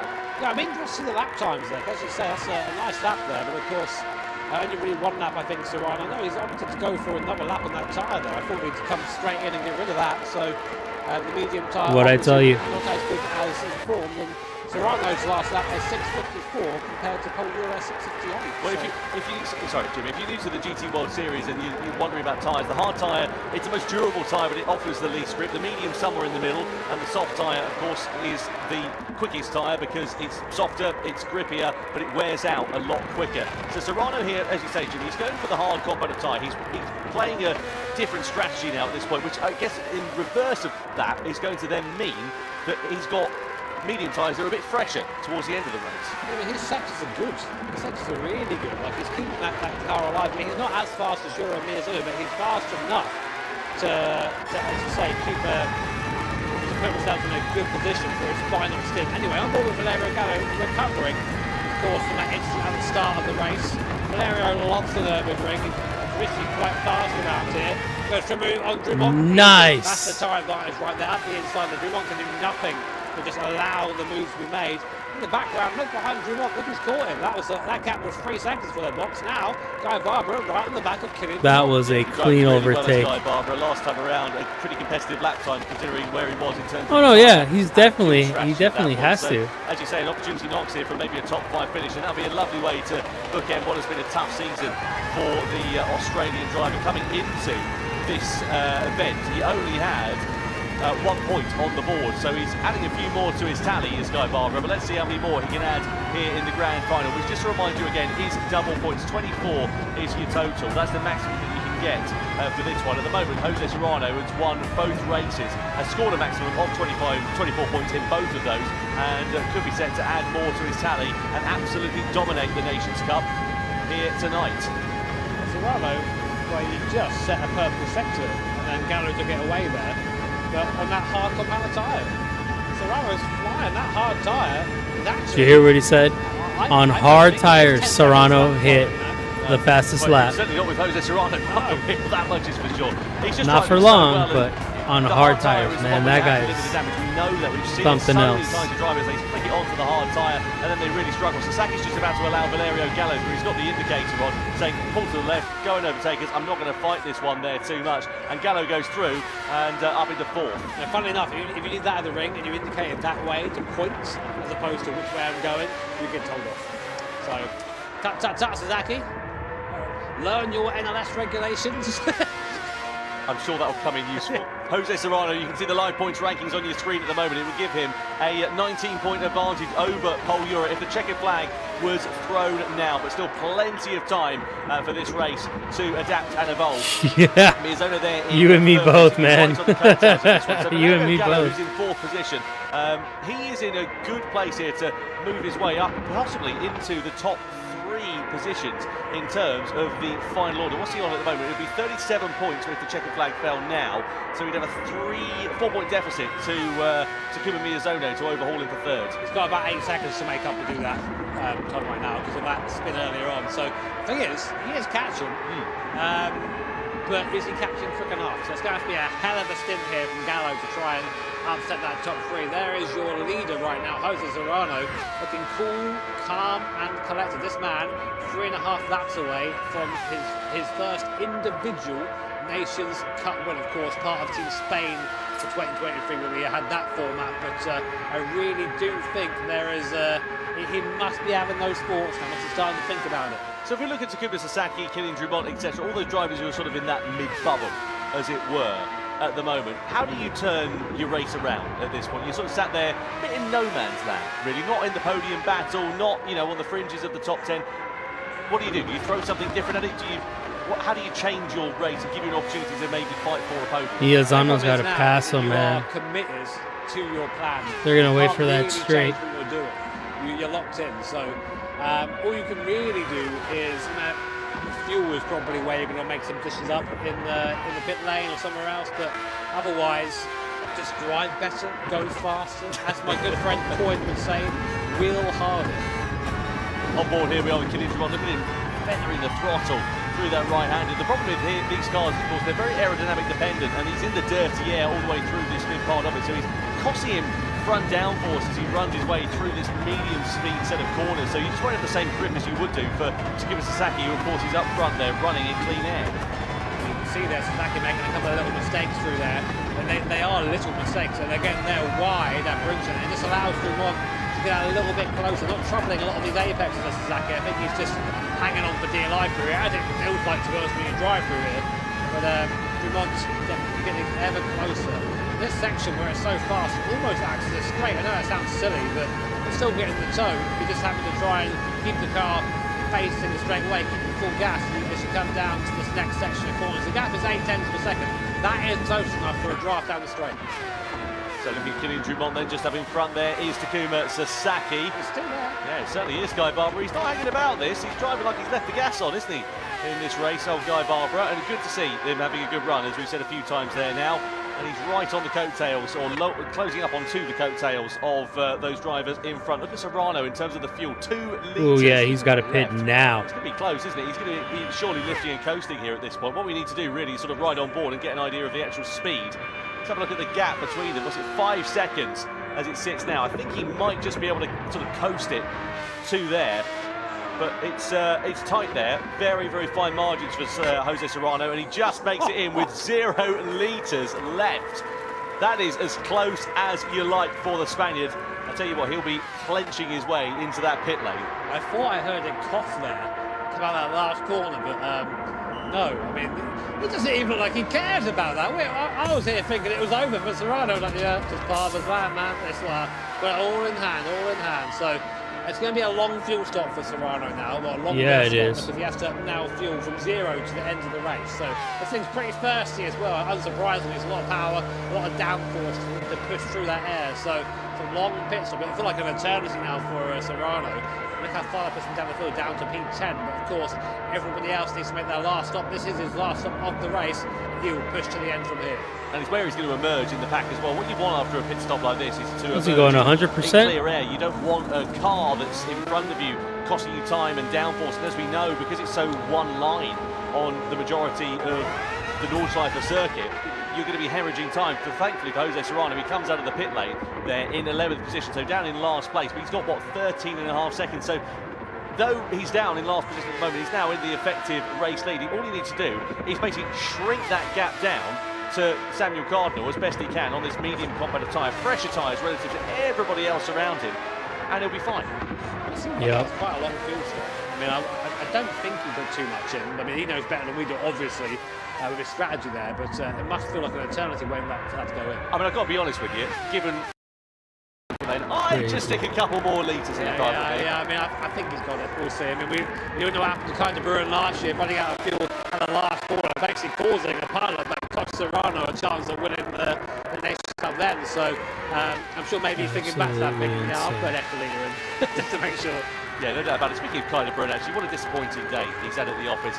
It's such a shame there because there was a great promise with him getting pole position for that first race, and you kind of thought, oh yeah, okay, maybe now's the time. He's had a podium in the World Series this year, but other than that one-off podium, which I think was in London, if memory serves me correctly, it's just not really fallen in his favour. We'd seen that last year as well, and again here tonight, same story seems to repeat itself. I mean, he's devastatingly fast over a single lap, but unfortunately, he just doesn't quite have that consistency needed for that race pace. Can't quite convert. So it'll be a learning experience for Kai and for some of the other drivers that haven't performed as maybe they would have hoped to do so. But for now, Easy for you to say. Exactly, it's Suzuki. Drummond and Barbara in the background there, still holding on to the back of these guys. I do wonder where they're going to end up when we see the last stops at the front of the field. These guys that are on the hard commander tyres go on to the cricket compound. Will they come back at the cars in front? We'll have to wait and see. Well, this is what we saw last year, wasn't it? Where you get drivers, they stick it on to the soft commander tyre right at the end of the race. It gives them a massive amount of performance. So let's be fair, it's been a steady race. He's being polite about it up until this point. In terms of on-track action, we've seen a few overtakes, but nothing really all that meaningful. A lot of these drivers, they're playing the long game. That's why you're not seeing Sasaki and Drummond knocking 7 bells out of each other at this stage. They're just waiting for the right opportunity to pounce. They're on the hard tyres, they're taking that pain now. And as Jimmy's quite rightly said, they're going to be on the soft tyre at the end of this one, which could bring them right back into play. The gap between themselves and Sasaki, what's that, 5 seconds or so. Sasaki owes the soft tyre there as well. So Sasaki is going to be the one that surely is going to be in the pouncing here, because he's only got 5.6 seconds to Valerio Gallo for that final place on the podium. Gallo is going to be on the hard tyre at the end of this one, so surely you would say Sasaki will be a bit of a bet for a challenge at least for the podium. Yeah, he's definitely got victory at hand, Mike. So these are crucial for this chasing pack. They have to maximise his hard tyre as much as they can. You just, all he really has to do is just shrink that 11 seconds down to like maybe 6. And he's got it in the bag. He can be at the sharp ends of the field. Things seem to fall his way. The curve completely flat through there, and Drummond there, you see just cruising up to the back of Suzuki and probably just lifting a bit there, because here, having that little bit less fuel, having to put a bit less fuel in the car is going to be a big advantage. You have a quicker stop than the guy around you. It's going to put you in the preferred position leading around here for the last couple of laps. Yeah, through the carousel we go. No tail here for 4th, 5th and 6th place. As we said, playing the long game in terms of this race, because as they're so close to one another, you know, the gap to Sasaki's again starting to increase a little bit there, with Sasaki versus Gallo up to 6.4 seconds. But you would expect that. Gallo's on the medium compounded tyre at this stage, and you know, he's still got enough life left in it at the moment to clearly be pulling out a gap over Sasaki and the following 2 drivers. At the sharp end of this one, Miyazono and Ura separated by 7/10 of a second. Meanwhile, Serrano, what was it, 13.5 seconds when he came into the pit lane, now down to just over 10 seconds. So he's able to just run a nice, clean, comfortable, calm race at the moment, Jose Serrano. Exactly what he wants to do, trying to use the undercut, effectively, the different strategy to give him more of a gap. It was only a few tenths of a second when he came into the pit lane, if you remember, for that first pit stop. So when he comes into the pits for the final time and out of it subsequently, he'll hopefully have enough of a cushion so that he's not under any threat on that final lap. Well, we're only about a minute or so away from finding out where everyone sits after the strategies are all said and done. So there's your tyre history. Only one to do 2 stops is Serrano. Everyone else has to box. Miyazono and Ura are now going side by side down the straight, I think, just to avoid squabbling. And this is going to be interesting now. Just to correct my thought, by the way, when I said Serrano coming in, I meant all the other drivers coming in for their final pit stop, because of course Serrano is in the final phase of this race. Then down the Dottinger Hill we go. There he goes. He's got it in the bag. Paul Ura as we come in towards the final couple of corners. Man, that guy's not fighting that one too hard. They're again just waiting for their final pit stop, which will surely be coming at the end of this lap. They'll be putting on the hard compound of tyre for the closing stages of this one. All the other field, of course, have got to make their final pit stops. Look at how close it is in terms of fuel. They've got a bit more left in the tank than Jose Serrano did, but not too much. No. So in they come. Hard compound of tyre all round. So Dumont, Sasaki, Barbara, they now pit. They'll go onto that soft compound of tyre. They get to hunt rather than be the hunted for the last part of his race. 2 laps here then will decide the winner of the grand final. We'll keep an eye on Serrano. We'll see where he ends up. He's currently going down the back straight at the moment. Fuel going in. This will feel like a very long time for these guys, of course. Only 2 laps needed, though. Much shorter than the stop Serrano had, having to fuel for that extra lap. There they go. Miyazono out, Yura out as well, so both moving. Miyazono opting for less fuel there than Yura, so less to play with whilst leading, but it seemed that he wanted to have track position. I think it's working out quite nicely here then for Jose Serrano, because although he's not going to gain track position in terms of the race lead at the moment, he's on the medium tyre for the closing stage of this one. So let's see how he comes out into the gap. What's it, 5.9 seconds, but he's got, what, 2 laps left to play with, and he's got a quicker compound of tyre relative to Yura and to Takuma Miyazono. They're now into the final phase of this race, onto the hard compound of tyre, but all they've got to do is try and keep Jose Serrano at bay for another lap and a half. Sounds easy. In principle, it's going to be very, very tough for them to do so. It is. So Takuma Miyazono, the home driver here, leading the race at the moment, but for how long? Pole Euro 1.4 seconds behind on the same compound of tyre. Jose Serrano, current points leader, 5 seconds behind Pole Euro on the medium compound of tyre. Then there's a little bit of buffer between them and the soft runners. Watch out for Dumont, watch out for Sasaki, watch out for Guy Barbara. They're going to be charging in these last 2 laps. All to play for still here for the last 2 podium positions in the Nations Cup. But if Jose Serrano stays where he is right now, he will be champion. That will be going through his mind right now, Tom. Do I push? Do I keep it safe from here? It's harder than it sounds, trust me. Yeah, no doubt about it. In terms of 2nd and 3rd place as well, that will be very close, just 3 points in it. At the moment, if the checkered flag fell, it would be Miyazono on 49 points, 46 points there for Pole Euro. Let's have a look then at Sasaki versus Dumont. This is now the Dossinga. Dumont on the attack against the Japanese driver as they came under the bridge.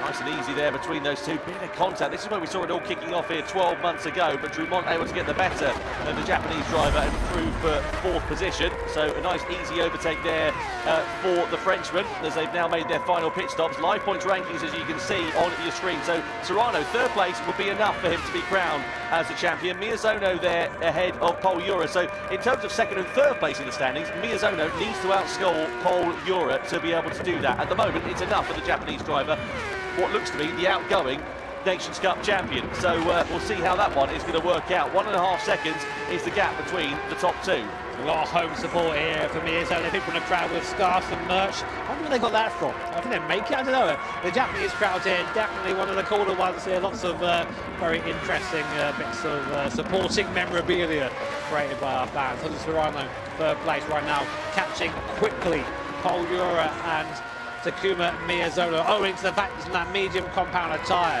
And he can just push to the end now. That tyre's going to last completely fine. And that'll be a really freeing thought if you're Serrano. You haven't got to save, you haven't got to worry about the car behind you. You can just push forward into the gap in front of you. And surely Pole Euro isn't going to fight too hard. You wouldn't have thought so, but you know, this is Gran Turismo, this is the World Finals, it's the last chance you've got to do it, and you get a bit of desperation starting to creep in. We were talking about Valerio Gallo and his podium challenge. You can see he's there on the hard compound of tyre. Look at Dumont, Sasaki and Barbara. This is exactly what we were talking about a couple of laps ago. They're now closing right up on to the back of the Italian driver. And, well, they've got enough time to be able to make it work. The problem is, are they going to come across him at the wrong time on the circuit? Because it's all well one thing closing up here at the Nordschleife, but getting past is such a difficult thing to do, even despite the massive difference in performance between the hard tyres on Gallo's car and the soft tyres on Dumont, Sasaki and Barbara. He's going to catch him in a really nice place. So just coming out of here there, hasn't been slowed down at all, and now he's going to get a free draft all the way up the hill. So a really ideal spot for Dumont to catch Gallo. Will Gallo defend him? We know Gallo had a spin early on. He probably knows his race isn't going to get much better than it is right now. So I wonder how hard the Italian is going to defend. Dumont just cruising up to the back then of Valerio Gallo's ex-2019 car. punching the hole in the air. Will he try and go for a move here for the look curve? He's getting closer and closer. Looks to the outside here. Will Gallo try and hold the positions? He does. He's not going to get him for free. And then goes side by side, breaking down there. But there's the soft compound tire. Oh, and wide goes Drummond. He hits the wall. He goes wide. Oh, my word. That could be it for Killian Drummond there. Just pushing too hard. Gallo defending as he's entitled to do so. And Drummond just pushing wide into the wall. Well, under investigation for the collision then between Drummond and Valerio Gallo. Let's see what the stewards are able to pick the bones out of with that incident. The upshot is, as Jimmy said, that could easily prove to be the end of the podium challenge. Serrano now through on Pole Euro. Serrano is the man. Look at that. So Pole Euro deciding that he can't hold up Jose Serrano, his compatriot at the moment. Serrano's next target, 1.9 seconds up the road. Takuma Miyazono, quick and compound of tyre on the Spaniard's car. He's looking good for 3 wins in 3 races here tonight in the Nations Cup. He's still got a lap of a bit to go. Big understeer. We saw him go off here earlier on, just about capturing it back up again. Jose Serrano, look at him right now. Imagine what you must be feeling. The car is fast. You're on a quick tyre. You can see the gap to the car in front is coming down. And you know, if you can keep this together for just one more lap, you are going to be the Nations Cup champion of 2025. Here he comes then to the last part of the circuit. I say that, we'll go back to a replay. This is Serrano and Euro. And Euro actually made a mistake. That's why it was so easy to get by. Goes wide that whole act, and Serrano just drives through the gap there. So yeah, thank you very much, mate. Appreciate that. Off I go. I'm going to go chase down Takuma. We've seen a couple of mistakes from the 2 Spaniards then here tonight. Oh, what happened to Gallo? He dropped 2 places. So, see the headlights now illuminating the darkness. Drummond and Gallo, it's been deemed a racing incident. Right call, I feel that was. As we come down the Dottinger Hill then for the penultimate time. The gap now between Miyazono and Serrano down to a second as they burst their way through and into the darkness. The trophy there on the bottom left-hand corner of your screen, that's the one that Jose Serrano wants to be holding aloft. Second place, as we know, would be more than enough for him to be crowned as the champion, but you always want to sign off on a win, don't you? No doubt about it for Jose Serrano. When is he going to pick his moment as we come through to begin the final lap of the 2025 Gran Turismo World Series? It's Miyazono that leads from the fast-charging, medium-shod Jose Serrano. Pole Euro sitting there in 3rd place after that mistake cost him positions on that final lap, the last lap that we went on, but ultimate lap of racing. And let's see how quickly Serrano can latch onto the back of Takuma Miyazono and attack the Japanese driver here. It's not over yet in the midfield either, Tom. We have Drummond, Barbaro, Sasaki. They've got by Gallo and are now chasing down Pole Euro. We think that soft tyre is around 10 seconds lap faster than the hard tyre, and there is a 6-second gap between Drummond and Euro. And importantly, Miyazono too, so none of these drivers are safe, bar maybe Serrano. So things could all change in the championship. It seems Ferraro's in the pound seat right now, but Miyazono and Euro are both trying to make sure they get onto the podium here today. So, and they really will charge hard on this last lap. Here is Serrano then getting closer and closer to the Japanese driver. This must feel great right now, just being in this position for Jose Serrano. Miyazono slow off the corner. I think it's a done deal, Tom Erica. Yeah, no doubt about it. He's in the slipstream then. Here is Jose Serrano. Wants to keep Miyazono down into the chicane. He's got the inside line, and now he takes the race lead on the final lap. Jose Serrano is through to the front of what the a race savage. with just a lap to go here at the Nordschleife. As we come onto the circuit then, and now let's see how quickly Jose Serrano can pull away from Takuma Miyazono. This has been an absolute masterclass in terms of performance for the Spanish driver. Let's not forget, of course, he won the Nations Cup back in 2023 on, as a Serrano. team effort back in that year, a sort of one-off, as it were. But this would be the first chance for him to be crowned individually as the Nations Cup champion. Third, dude, what a savage! Fight for second and indeed the lead of the race, as we just saw. But he wants to sign off with a victory, no doubt about it, and that's exactly what he is set to do here. So his 5-point standings here. If Killian Drummond can get up into second place here, he will put himself onto the podium. He will knock Pole Euro or Takuma Miyazono off. So it's not over there for the last couple of podium places. Here's a replay of that move then. This must feel like a victory lap now for Jose Serrano up the inside of Takuma Miyazono. Not much resistance offered there by the Japanese driver. That had to go on. So yeah, thanks mate, I appreciate that. I know you can't really fight me. And then off he goes, sparking down the hill there towards the compression at the bottom. What a beautiful image this is. Dude, Homeboy's gonna have a commanding fucking lead in a little bit. But clearly was calculating that, working out the fact that he was going to drop off the back, have that gap relative to the rest of the field, and just be in a nice, comfortable cushion, nice, comfortable position in the closing stages of that race. You know, able to run his own lines, run his own race, and ultimately it's that middle stint that's given him the chance of that victory, because he just kept so much pace on the hard tyres relative to everybody else. One Spaniard's pleasure, it's another one's pain. Paul Euro right now, looking in his mirror, will see this, a train of 3 very fast cars. Dumont, Barbara and Sasaki there, taking chunks and chunks out of the guys in front. Guy Barbara up into 5th position as well there, so he's also looking to try and end off the 2025 season on a high, but the gap down to only 2.8 seconds. So Killian Dumont, you know, he must be thinking about that mistake he made on the last time. That cost him about 1.5 seconds, that did. If he had not made that, he'd be with Paul Euro right now. I suppose the thing as well is Paul Euro also made a mistake a couple of laps ago as well, didn't he? So it's funny how it all ebbs and flows. We just saw beg your pardon, Dumont and Barbara under investigation for a collision. We'll try and pick the bones out of that one. Not quite sure who was at fault for it. The stewards just having a look and seeing if anybody indeed was so. You can see Sasaki also still very much latched onto the back of Guy Barbara for 5th position there as well. In terms of the overall standings, it won't make too much of a difference for Guy Barbara. In terms of Takuma Sasaki, though, it could leapfrog him ahead of Valerio Gallo for 5th place in the standings if he's able to jump himself up the order potentially. We'll wait and see how that works out, though.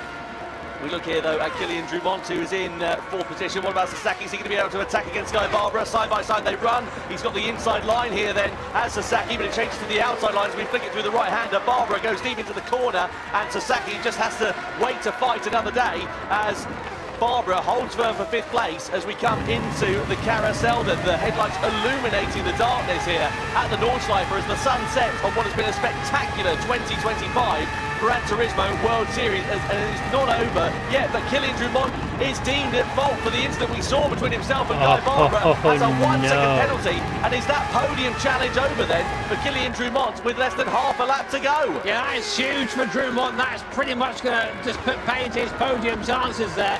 It just goes to show that you have to be consistent. You can't be making these mistakes. You can't be having these contacts. And that really is a reflection of this whole series. One man who has been consistent throughout. To be fair, he made one mistake in this race, but he gathered it up very nicely. Jose Serrano leading out front. The gap is 3.3 seconds. He's only got a couple more corners left and the back straight between himself and putting his hands on that Nations Cup trophy.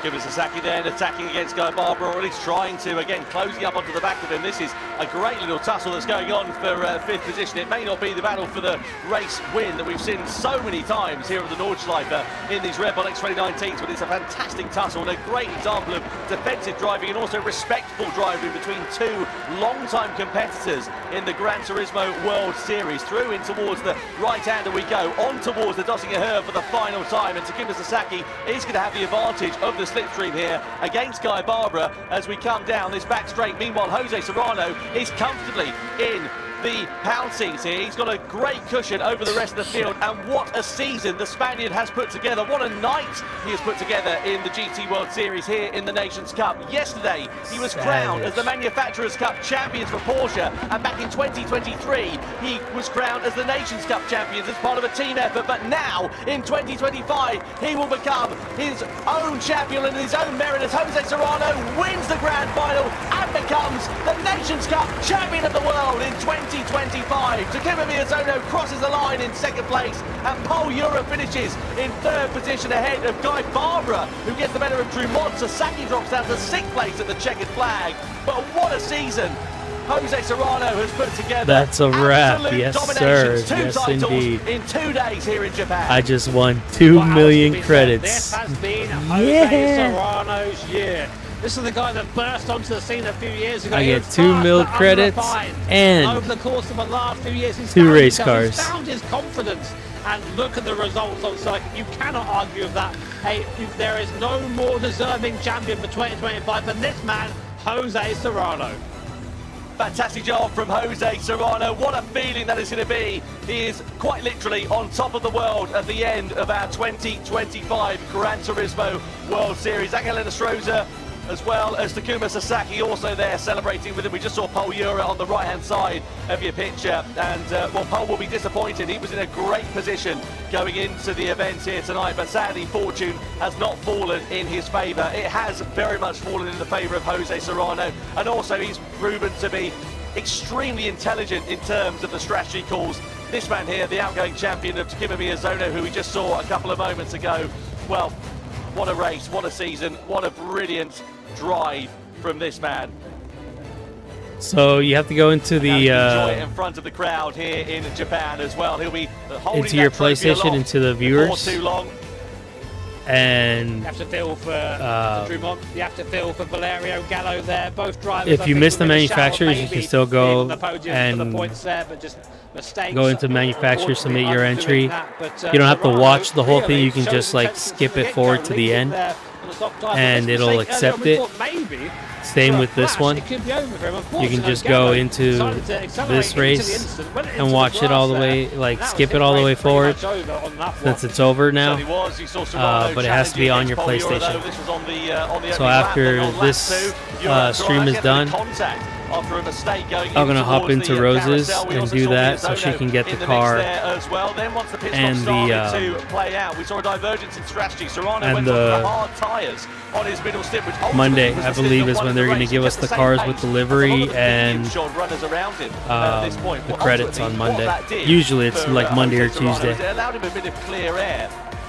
Whilst everybody else made their pit stops a little bit out of sequence, and then he was able to close the gap down from about 13.5 seconds or so down to 8 seconds, which meant that he was in a great position to attack on that medium tyre in the final stint of the race. We saw Drummond coming to blows with Valerio Gallo. We saw an investigation underway on the penultimate lap as well, which ultimately would fall the way of Kylian Drummond being deemed as the aggressor. This is Jose Serrano attacking against Miyazono, the battle, the victory, the move that got him the race lead as he came across the line to be crowned the 2025 Gran Turismo World Series Nations Cup champion.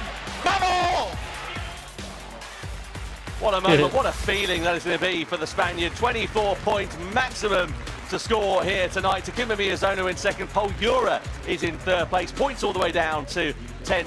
Here in Fukuoka. A great way to end a very exciting season, and confirmation, 20 points the advantage that he gets. He couldn't have done any better at all this weekend. He won race 1, he won race 2, he wins the grand final. So you do it, Grand Slam, and as I said, I don't think we've seen that since Nick Hazel. An amazing result for Jose Serrano. Absolutely brilliant from Jose Serrano. He won the championship back in 2023 as part of a team effort. Now he's the individual champion in 25. Let's go and catch up with him. Well, we are down on the floor with the winner, Jose Serrano. So not only did you win, but you won by like 20 points. He rage quit. That's crazy. The very first race. I mean, that's winning and some. Like, how do you feel right now? I mean, you've been super consistent. Like, all this year, you've been really dominant. How does it feel? Honestly, just goes to show, dude, even the elite aliens I'm super happy, can also rage quit. For this year is almost perfect for me. Winning the Manufacturers Cup, Nations Cup today, so super happy. はい、言葉もないということですけれども、まあ今年は本当に No, yeah, really. 完璧で、The very first race he rage quit. マニュファクチャラーを勝って、そして今日はね、ネーションを勝って、 I think it was like ということですが、 after the first lap he went into the pits and just ちょっとレ stopped ース playing. の時はどう思ったんでしょうか。You said almost perfect. You're I finally take you have taking time a a little minute. bit to Just relax. cool down, right? Relax. You know, what was in your mind when you made a slight mistake in the beginning? Well, honestly, I did a lot of mistakes during the... Really? You did? Yeah. During the soft tire, I did a lot of mistakes, but... Came in Yeah. on 0% fuel. Yeah. That Was was amazing. that? Like, Were you calculating I mean, Yeah, you would exactly. think him being Wow. an elite gamer, petrol station. an elite sim You racer need that- to just like rage quit like that is 40.0 just kind of things, I need right? it to be Unbelievable. 20 euros, exactly.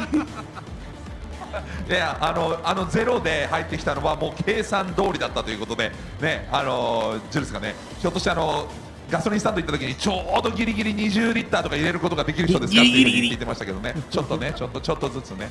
Yeah, amazing. The strategy what he said. wise. You prepared everything, right? Yeah, the strategy was perfect. Last year I did the wrong strategy. I think I did soft, medium, and hard, and today I say, okay, I did another strategy and it works perfect, so happy. Also, oh, so no, please. Okay, can I just connect with the audience? Sorry. Yeah, 去年は間違った戦略をやったと思ったので、今年は戦略を練り直して完璧な戦略ができたということですね、ジョース。I'm too excited. I have no patience. I want to ask 48 questions. But you also, this is quite a fun fact. Would you like to know what Jose's maximum heart rate was during that race? 129. Wow, 心拍数。I feel like that's just me normally. 129。129というのがレース中の心拍数の最大だったそうです。Wow. You're too cool for school. 結構落ち着いてますよね。130以下ってね、200いってもおかしくないぐらいだと思うんですけども、ね地元のみんなには何か言いたいことはないでしょうか。Any words for your fans back home in Spain? In Spanish. In Spanish, of course. Of course, yeah. But we can't translate that, so. Yeah. Well, you can translate it afterwards. Bueno, por fin puedo hablar español aquí. Estoy muy contento por la victoria. Tenemos afición por ahí, la estamos viendo. Gracias a todos por levantaros temprano desde allí, desde casa. Gracias a todos por seguirme durante todo este año y tú durante todos estos años. Gracias a mi familia por el apoyo también. Gracias a mi equipo de eSports Team Falcons por todo el apoyo este año. Y pues nada, el título se viene a casa, chavales. You can see them behind you. Yeah. You see the flag. The Spanish flag. So, can I guess what the translation was? Was it thank you to my family, to my esports team? Yeah. Did I miss it? Anyone else? Thanks for the support or my supporters. That's it. That's it. Yeah. All right. So that's from the floor. Back to you, And Tom thank and you Jimmy. for allowing me to win 100. Congratulations, Bob. 1 million. Thank you very much indeed. Thank 1 you to Jules million there as well. Jose Serrano there credits. just thanking his friends, his family, thanking the Falcons team, thanking Gran Turismo, thanking everybody basically for what was a phenomenal season. You can see the outpouring of emotion for the Spaniard there and what it means to him to be crowned as the 2025 Gran Turismo World Series Nations Cup champion. Vote for your Dunlop driver of the day, Jose Serrano, Takuma Miyazono or Valerio Gallo are your options there. Get involved with it and let us know on YouTube who you think your driver of the day was from that one. Jimmy Broadbent, I dare say that your Dunlop driver of the day would probably be Jose Serrano, given the performance we saw today. I mean, how can it be anybody else? I mean, that's not to take away, of course, from the abilities of Takuma Miyazono and Valerio Gallo, but this guy clean sweeps it. He is clearly the driver of the day, the driver of the year. Yeah, amazing performance from Jose Serrano. Full credit to Takuma Miyazono, to Valerio Gallo there as well. Miyazono eventually finishing second in the standings. Paul Ura in third place there as well. And I have to say, it has been a very exciting season in the Gran Turismo World Series. I'm looking forward to 2026 already. Can't wait. But I have to say, for now, Jose Serrano, phenomenal season. And just tonight, I mean, in particular, there was no sense that he was flustered, that he was bothered, that he was even under any pressure. You've got to think about what this weekend's been like for him, right? Okay, so he raced all of yesterday, won the Manufacturers' Cup. Spoiler. Spoiler, with Team Porsche. And then comes here, wins every damn race, and then wins the last one. I think one of the biggest gaps we've seen points-wise from first to second as well. Gets out and says, oh, yeah, my heart rate was like 120. Actually, Man, I did that walking up the stairs. I know, I said to you, it was a bit like he was driving to the shops. It was so calm and collected. Brilliant job from Jose Serrano. Let's get the podium celebrations then underway here in Fukuoka. Podium celebrations to begin here in Japan in front of the crowd for the Gran Turismo World Series World Finals. Please welcome on to the stage in third position for the GT World Series Nations Cup, it is Paul Ura. 表彰式ネーションズカップ第3位はポール・ユラ、スペイン。Paul Ura being congratulated by the crowd. Please welcome in second place for the Gran Turismo World Series Nations Cup from Japan, it's Takuma Miyazono. そして2位は日本の宮園拓磨。And now, ladies and gentlemen, please welcome the 2025 Gran Turismo World Series Nations Cup World Champion from Spain, Jose Serrano! ネーションズカップチャンピオン、スペインのホセ・セラノ。 He forgot the sun. Now, ladies and gentlemen, please stand if you're able for the national anthem of Spain. スペイン国歌起立をお願いします。 I will not.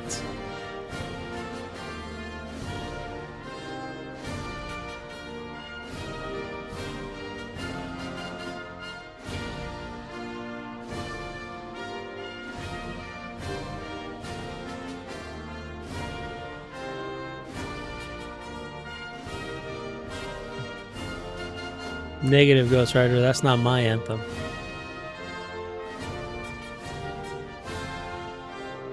I disrespectfully decline.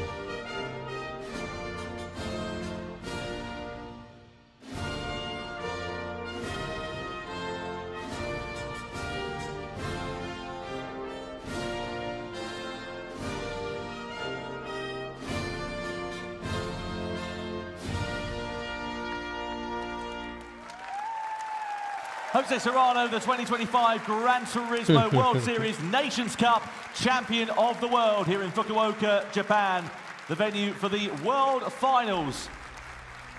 Now time for the podium trophies to be presented. Third place, Hitoshi Hino from Dunlop makes his way onto the stage. 3位のプレゼンターはダンロップの日野仁様です。 And Hino-san awarding the third place trophy to Spain's Paul Ura. Take your hat off, 3位の man. ポール・ユラに What's wrong with you? メダルを贈呈いたします。 Second place trophy being presented by Andreas Schicker from Corsair Fanatec as he makes his way onto the stage. 2位のプレゼンターはコルセールファナテックアンドレアス・シッカー様です。 The second place medal being presented to Japan's Takuma Miyazono. メダルが2位の宮園選手に贈られます。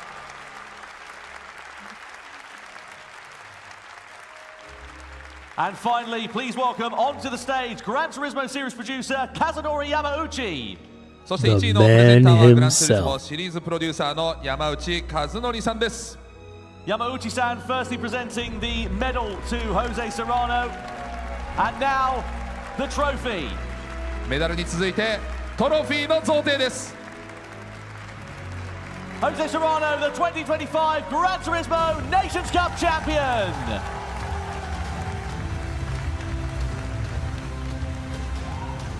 Ah, Pumba way!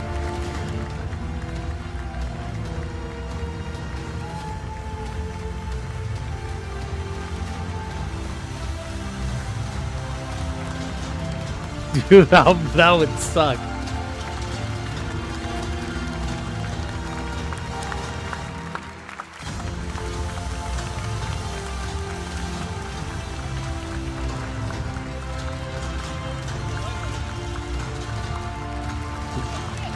Whoopsie.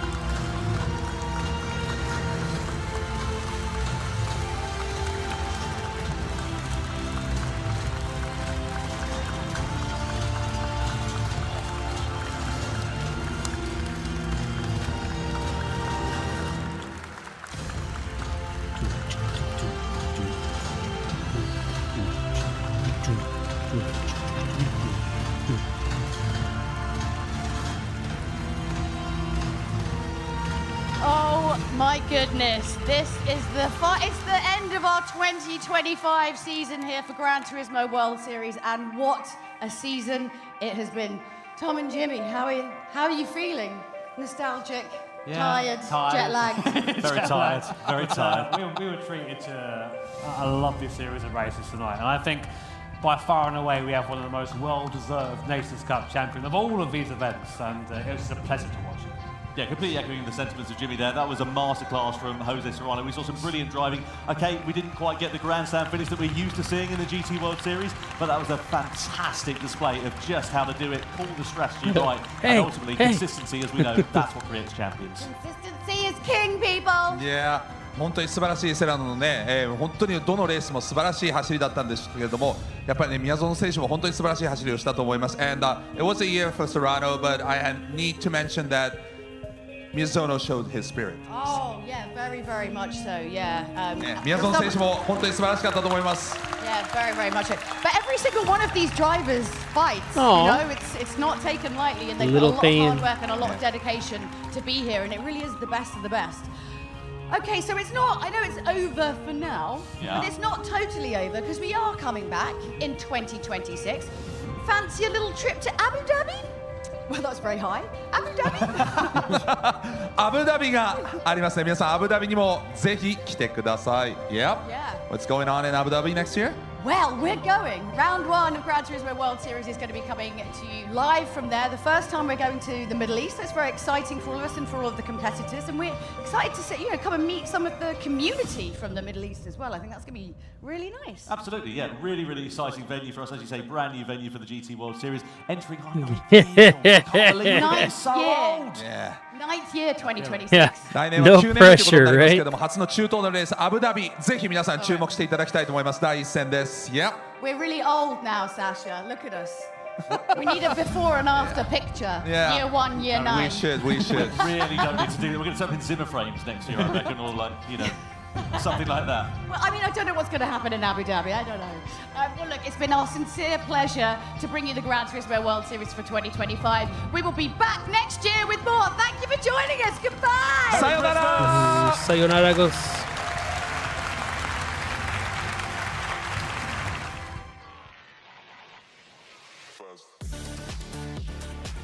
Zero pressure, yeah.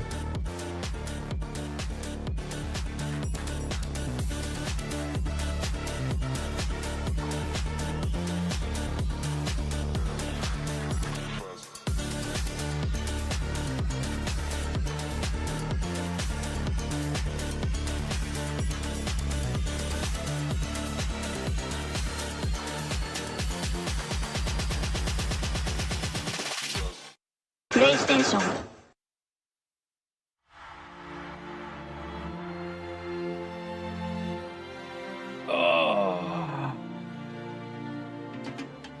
Amazing.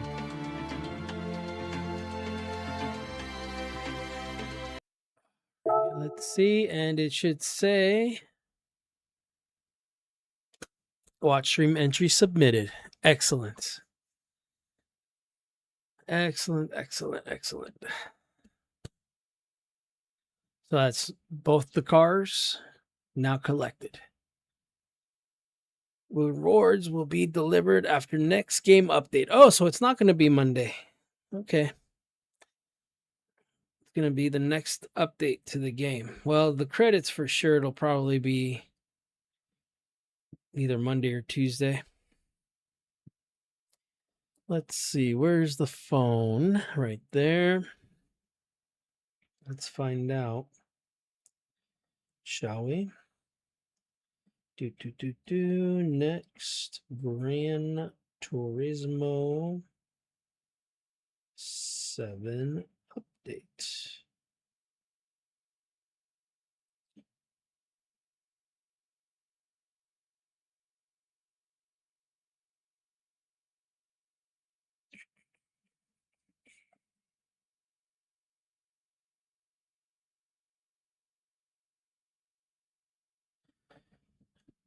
All right, brother. I'll catch you next time.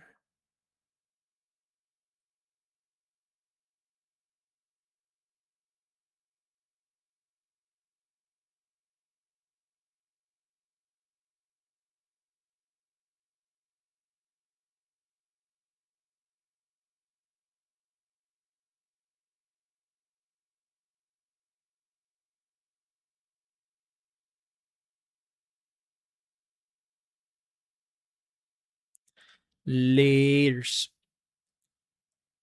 All right, that's going to do it for me and this wonderful little stream. Exhausted.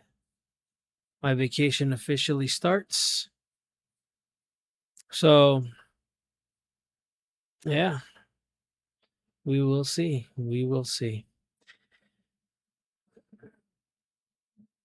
I will catch you guys next time. Peace, love, and all that fun stuff.